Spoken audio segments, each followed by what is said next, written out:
또 여호수아가 아침에 일찍 일어나서 그와 모든 이스라엘 자손들과 더불어 시팀에서 떠나 요단에 이르러 건너가기 전에 거기서 유숙하니라.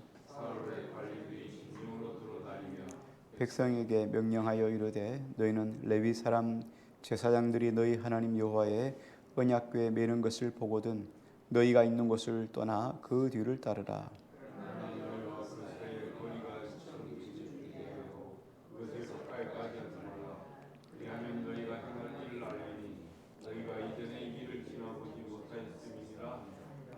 여호수아가 또 백성에게 이르되 너희는 자신을 성결하게 하라. 여호와께서 내일 너희 가운데 기이한 일들을 행하시리라.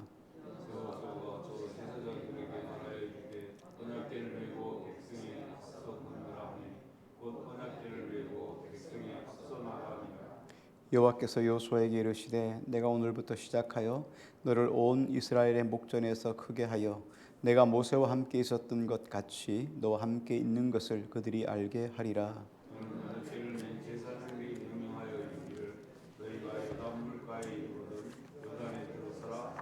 아멘. 네, 좋은 저녁입니다. 사랑하고 축복합니다. 우리 지지난 주간 연결해서 오늘 오늘 본 말씀 마무리하겠습니다. 여호수아 3장 1절부터 8절 우리가 훈련에 관한 이야기를 했습니다. 훈련병 이야기를 쭉 했었는데요. 앞에 세 가지를 이야기했습니다. 하나님께서 이스라엘 백성들에게 요단강을 건너가서 요단강을 건너가는 걸로 모든 게 다 끝난 게 아니라 중요한 것은 앞으로 가나안 땅에 들어가서 가나안 땅 정복 전쟁이 무수한 전쟁이 남아 있어요. 크고 작은 전쟁들이 있는데 우리가 뭐 크게 아는 것만 해도 여리고성 전투, 아이성 전투, 뭐 여러 가지 전쟁이 있습니다. 그렇기 때문에 가나안 땅에 들어가는 것으로 다 끝나는 게 아니에요. 우리가 예수 믿는 것으로 끝난다면 얼마나 좋겠어요. 그런데 예수 믿고 난 뒤에도 끊임없이 우리는 훈련을 받아야죠. 그 훈련을 잘 받아야 가나안 땅에서 정복 전쟁에 승리할 뿐만 아니라 가나안 땅을 분배받을 때도 하나님의 은혜를 따라 하나님 말씀을 따라 분배를 받을 수가 있습니다. 그런 의미로 훈련을 잘 받아야 좋은 군사가 돼요. 군대에 갔다고 얼룩무늬 군복을 입었다고 다 군인이 되는 것 아니죠. 군인은 그렇죠. 국가의 명령을 쫓아서 정말 용맹하게 부른 자의 마음을 합당하게 하는 그런 군인이 될 때에 정말 군인의 사명을 잘 감당하는 거죠. 군대 가서도 일반인처럼 그렇게 살면은 절대 살아갈 수가 없습니다. 우리가 예수 그리스도를 믿었다면 예수 그리스도의 좋은 군사로 부름을 받기 위해서는 주님이 원하시는 삶 가운데 거할 수 있어야 돼요. 그래서 우리 훈련을 잘해야 된다. 근데 우리 지난 시간에 두 가지 훈련을 했습니다. 오늘 마지막 한 가지를 하려고 하는데 우리 앞에 걸 조금 간단하게 더듬어 보면은 제일 먼저 어떤 훈련을 했습니까? 장애물 훈련을 했었지요. 요단강을 건넌다. 하나님이 우리 인생을 살면서 우리 인생 속에 끊임없이 우리에게 장애물을 하나님이 허용하십니다. 허용. 예수 믿으면 인생이 만사형통처럼 우리 인생에 그냥 신장로처럼 말이죠. 대로처럼 좋은 길만 있는 것 아니에요. 하나님의 뜻대로 우리 인생 속에 잘 가다가도 예수님을 수십 년 믿어도 여전히 우리 인생 속에 하나님 우리를 달아보고 훈련하기 위해서 인생 앞에 하나님이 거친 장애물들을 놓아주는 거죠. 그 장애물 앞에 섰을 때 우리가 어떻게 그 장애물을 극복하고 이겨나가는가가 관건이죠. 이럴 때 이 장애물이 있을 때 어떡합니까? 이 장애물이 있을 때 이 장애물을 허용하게 하신 하나님은 이 장애물을 극복할 수 있는 방법도 하나님에게 있다는 걸 아셔야 돼요. 우리가 끊임없이 하나님은 환경을 주셨다면 그 환경을 넘을 수 있는 이길 수 있는 답도 하나님에게 있다는 걸 알아야 돼요. 우리가 선생님이 문제를 냈다면 문제만 내는 게 아니라 답도 알고 있다는 것을 우리가 아셔야 하잖아요.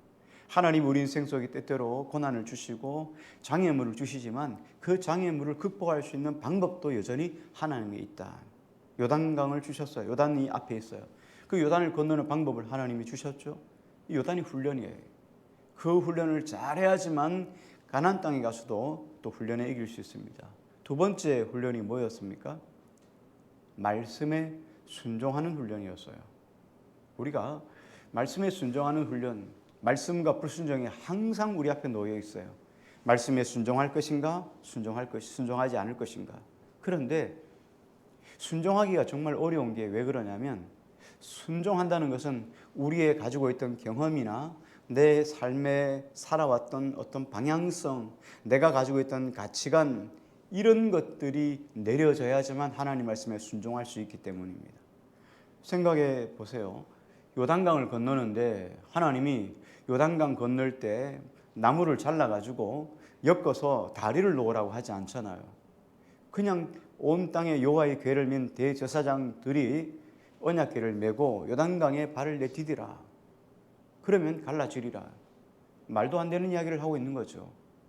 그러니까 우리가 가지고 있는 경험, 우리가 가지고 있는 세상의 가치관, 우리가 가지고 있는 세상의 저세술로는 절대로 하나님 말씀에 순종할 수가 없어요. 그래서 이 사이에서 우리가 갈등하는 거예요. 항상 하나님만의 이 갈등 구조가 있어요. 이런 계곡이 있습니다. 순종과 불순종 사이에는 이런 계곡이 있어요. 이 계곡을 어떻게 뛰어넘을 수 있을까가 우리 믿음의 관건이에요. 그래서 순종이냐 불순종이냐, 이 둘 싸움 속에서 우리가 결정하셔야 되는 거죠. 그래서 하나님은 끊임없이 우리에게 장애물을 주시기도 하고 그 장애물 속에서 하나님의 방법을 제시해 주시죠. 그래서 끊임없이 내가 가지고 있는 경험치, 내가 가지고 있는 세상의 저세술, 내가 가지고 있는 세상의 가치관들을 끊임없이 예수 그리스도의 십자가에 못 박지 않고는 절대 순종이 안 됩니다. 우리가 수십 년을 신앙생활을 해도 내 안의 가치관이 그대로 계속 또 나올 때가 얼마나 많아요. 이것 때문에 우리가 상처를 주기도 하고, 이것 때문에 얼마나 아프기도 하고, 이것 때문에 낙심하고 절망하기도 하잖아요. 그래서 이것들을 빨리 포기하고 하나님 말씀에 귀를 기울이는 것이 인생의 두 번째 훈련이에요. 오늘 마지막 세 번째 훈련을 생각해 보는데요.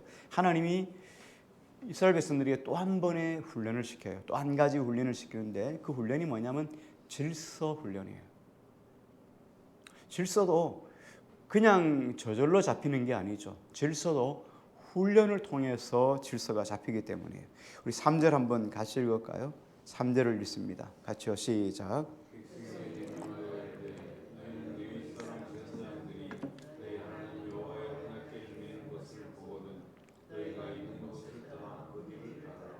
예, 이스라엘 백성들이 광야에서 시내산에서부터 하나님의 궤가 시작됐잖아요. 하나님의 궤가 시작됐는데 광야에서 언약궤는 어디에 있었습니까? 항상 이스라엘 백성들 가운데 있었어요. 이게 행군하지 않을 때는 항상 하나님의 궤가 중간에 있었죠. 그리고 행군할 때도 하나님의 궤가 항상 중간에서 갔어요. 그러니까 백성들 가운데 항상 언약궤를 보고 뒤에 있는 사람도 앞에 있는 사람도 계속 언약궤가 중간에서 이스라엘 백성들이 진행을 했습니다. 그런데 오늘 본문에 보니까 너희 여호와의 언약궤를 메는 것을 보거든 너희가 있는 곳을 떠나 그 뒤를 따르라. 이렇게. 그렇죠? 레위 사람 제사장들이 언약궤를 메고 앞에 가라는 거예요. 지금까지는 항상 가운데 있었거든요. 이스라엘 백성 가운데 있었는데 오늘 요단강을 건널 때는 언약궤를 맨 제사장들이 언약궤를 맨 앞에 세우라는 거예요. 앞장 세우라는 거예요. 제사장들을 앞장 세우라 이렇게 이야기를 합니다. 지금까지는 한 번도 그런 적이 없거든요. 지금까지는 항상 언약궤는 그들 중간에 있었어요. 그런데 오늘 요단강을 건널 때는 제사장들과 함께 언약궤를 맨 사람들이 맨 앞에 서가지고 가는 거예요. 제사장들이 뭐 도강을 하는데 강 건너는데 전문가는 아니잖아요. 그렇잖아요. 이 사람들이 뭐 강 건너 훈련을 했습니까? 뭐 제사장들이 어떻게 강을 건너겠어요? 오히려 백성 중에 강을 잘 건너는 사람들, 지혜 있는 사람들이 더 많을 수도 있어요.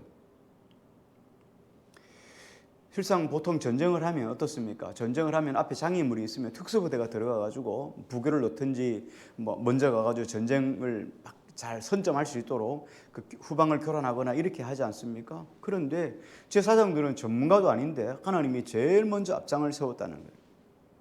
일반 상식으로 너무나 안 맞아요. 백성들 가운데 야 다리 잘 놓는 사람 누가 있느냐, 나무 잘 쪼개는 사람, 나무 잘 쓰는 사람이 있느냐 이렇게 차출을 해가지고 그 사람들에게 다리를 놓도록 이렇게 하는 것이 일반적인 상식이에요. 근데 일반적인 상식을 다 깨뜨려버리고 하나님이 제사장들을 맨 앞장 세우셨다는 거예요.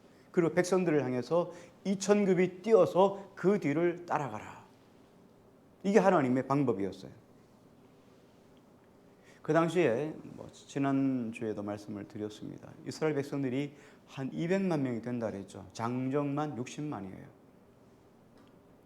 그리고 가족들 4인 가족으로 치면 한 200만 명 정도가 지금 강을 건너야 되는 거예요. 자, 만약에 한번 생각해 보십시오. 언약궤를 맨 제사장이 맨 앞장서서 2000규빗을 놓고 그리고 백성들이 질서를 쫓아서 강을 건너지 않는다고 생각하면 200만 명이 한 번에 그 좁은 요단강, 이 좁은 요단강을 200만 명이 넘는다고 생각해 보세요. 이건 이태원 저리 가라죠. 왜요? 그 좁은 강을 200만 명이 넘으려면 얼마나 많은 사람이 옆으로 도열해야 되겠어요. 그 사람들이 한 번에 건너면은 뭐 떠내려가는 사람도 있을 거고, 뭐 죽는 사람도 있을 거고, 뭐 물이 다 이제 뽀송뽀송해졌으니까 뭐 찡겨 죽는 사람도 있을 것이고, 밀려 죽는 사람들, 압사당하는 사람도 있을 거예요. 그러니까 어려움이 있을 수 있어요. 그래서 철저하게 질서를 따라서 건너가게 한다는 거예요. 이건 뭐 불을 보듯이 우리가 눈으로 보지 않아도 뭐 비디오예요. 그렇죠? 아수라장이 될 수밖에 없는 상황이에요. 그래서 하나님은 이스라엘 백성들이 요단강을 건널 때는 아주 철저하게 복잡한 절차를 쫓아서 요단강을 건너가게 만들죠. 4절을 한번 보겠습니다. 4절요 같이요. 시작.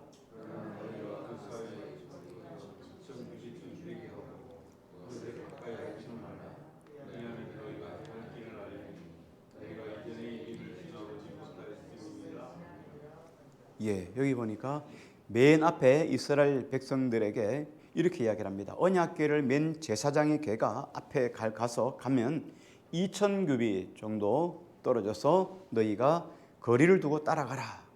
1km 정도 떨어져서 따라가라. 이렇게 이야기를 하죠. 그러면서 여기 뭐라고 이야기를 하냐면 너희가 이전에 이 길을 지나보지 못하였음이니라. 우리가 한 번도 가보지 못한 길을 갈 때에는 모든 사람에게 가장 중요한 것이 뭐냐면 질서예요. 질서. 안 가봤잖아요. 가본 길은 뭐 눈을 감고도 갈 수 있겠죠. 많이 간 길은 눈을 감고도 갈 수 있겠죠.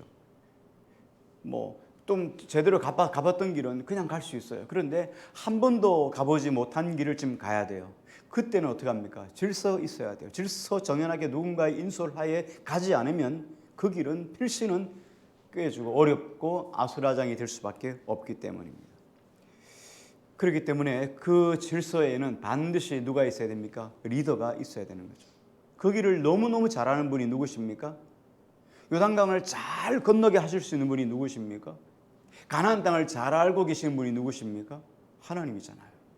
그러니까 하나님의 말씀대로 건너는 것이 가장 안전한 방법인 거예요. 그래서 하나님은 그 길을 위해서 질서를 세우는 거예요. 그리고 제사장들, 레위인 제사장들을 맨 앞장 세워서 언약궤를 가지고 하게 하고, 그리고 그 가운데 거하지 않도록 거리를 두고 따라가게 한 거죠. 그래서 하나님은 절차를 통해서 질서를 잡아서 그리고 요단강을 건너가게 했습니다. 하나님이 여리고성을 건너가게 할, 여리고성을 넘어지게 할 때도 마찬가지였습니다. 여리고성 함락할 때도 하나님이 어떻게 합니까? 질서를 잡게 하시죠. 우리 한번 말씀을 한번 볼게요. 6장으로 한번 잠깐 넘어가서 한번 읽겠습니다. 6장 10절을 한번 읽겠습니다.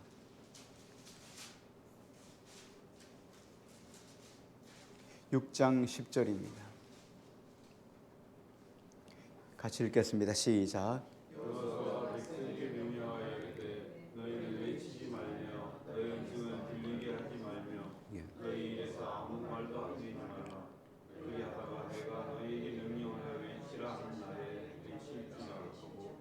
네, 이거는 어떤 사건입니까? 여리고라고 하는 장애물을 어떻게 넘을까 하는 장애물 사건이죠. 그리고 하나님의 말씀에 순종할 것인가 안 할 것인가 말씀에 순종하는 훈련이에요. 그리고 세 번째 질서 훈련이에요. 하나님 뭐라 말씀하셨습니까? 외치지 말라. 음성을 밖으로 꺼내지 말라. 그리고 입에서 아무 말도 하지 말라. 이거예요. 그리고 어떻게 합니까? 마지막 질서의 마지막 최종적인 거 뭡니까? 외치라 하는 날에 외치라는 거예요. 지금은 아무 말도 하지 말라는 거예요.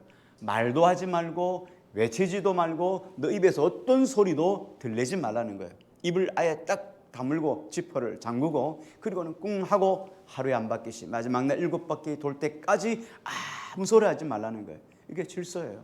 하나님이 우리에게 명령한 말씀의 순종 훈련이기도 하고 질서 훈련이기도 해요. 만약에 누군가가 소리를 낸다면 이 전쟁은 끝나는 거예요. 전쟁이 이기려면 하나님이 소리를 내지 말라.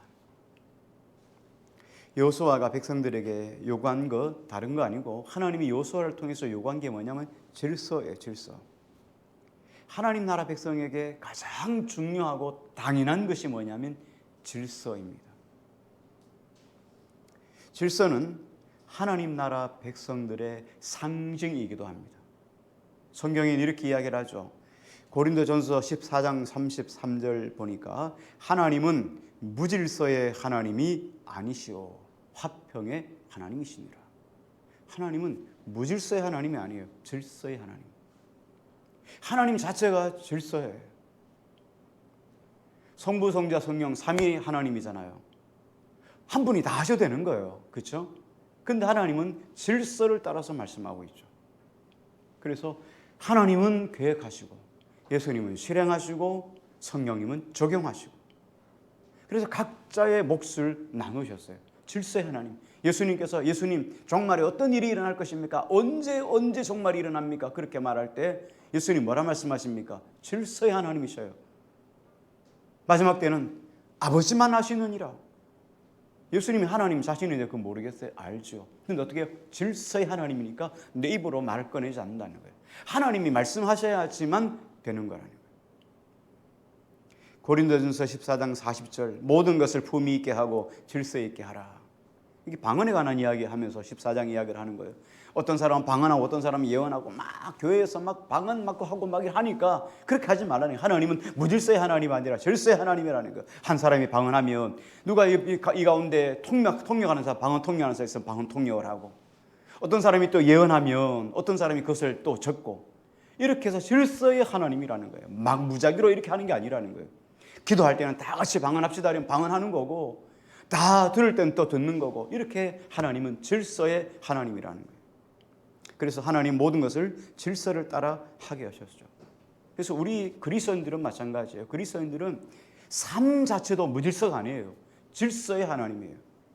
무분별하고 무질서하고 하나님 가장 싫어하시는 거죠. 하나님이 질서의 하나님. 가장 먼저 뭘 했습니까? 하나님이 천지를 창조할 때도 빛이 있으라 하니까 그 무질서한 공허와 혼돈 속에 있던 것들이 쫙 빛이 있었잖아요.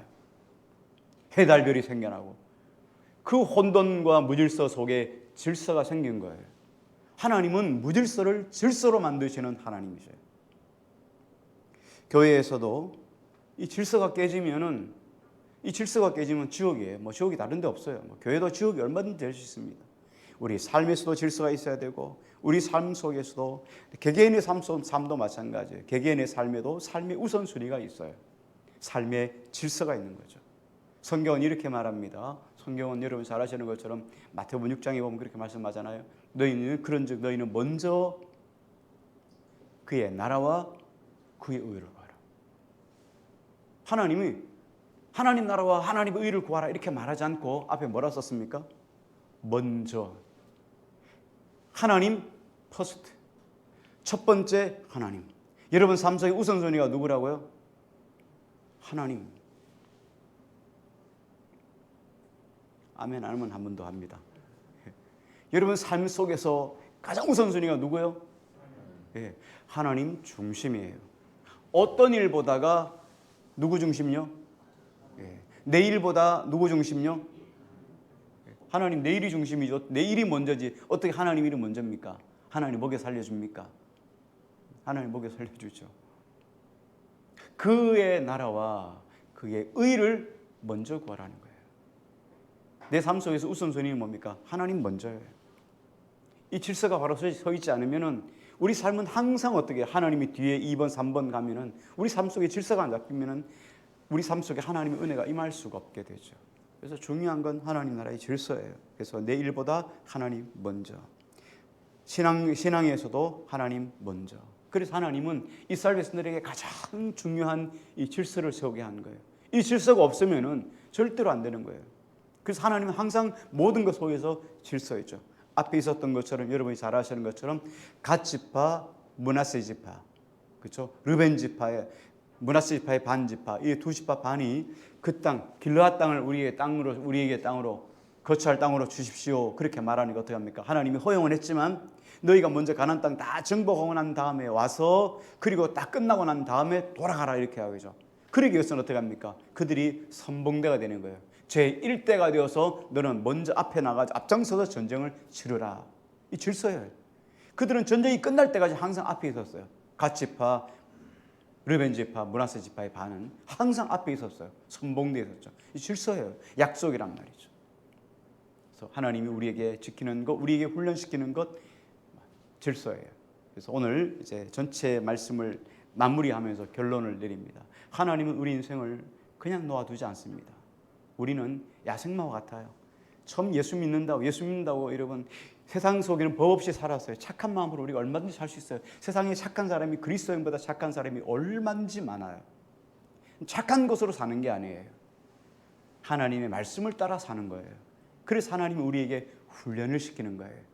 착한 게 아니라 착한 마음으로 사는 게 아니라 하나님의 마음으로 살도록 우리를 훈련시키는 거예요.